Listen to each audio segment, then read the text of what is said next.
నీ కళ్ళు పేలిపోను చూడవే మేరే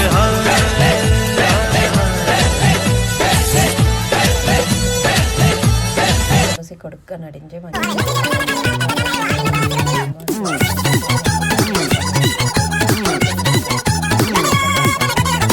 వస్తే రియల్ లైఫ్లో డెంటిస్ట్గా ఇటు కెరియర్ని చేస్తూ నటన మీద ఉన్న మక్కువతో ఖాళీ టైంలో సీరియల్లో నటిస్తూ డెంటిస్ట్గాను ఇటు సీరియల్లో నటిస్తూ మంచి క్రేజ్ సంపాదిస్తున్నాడు. ప్రస్తుతం గుప్పెడంత మనసు సీరియల్లో ఋషి గత కొద్ది కాలంగా గీతా శంకర్ సినిమా బిజీగా ఉండటం వల్ల షూటింగ్లో అలాగే కొంచెం హెల్త్ కండిషన్ బాగాలేకపోవడం వల్ల సీరియల్కి దూరంగా ఉంటున్నాడు. ఈ విషయాన్ని డైరెక్టర్ తెలియజేసిన సంగతి తెలిసిందే.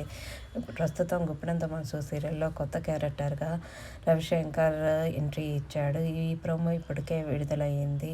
వస్తారాని వాళ్ళ బావ నుంచి కాపాడుతూ వస్తారకి దూరంగా వెళ్ళిపోవాలని వార్నింగ్ ఇస్తాడు. ప్రస్తుతం ఆ లుక్ ఇప్పుడు నెటిజన్లను ఆకట్టుకోవడమే కాకుండా సో బ్యూటిఫుల్ అంటూ కామెంట్స్ పెడుతున్నారు.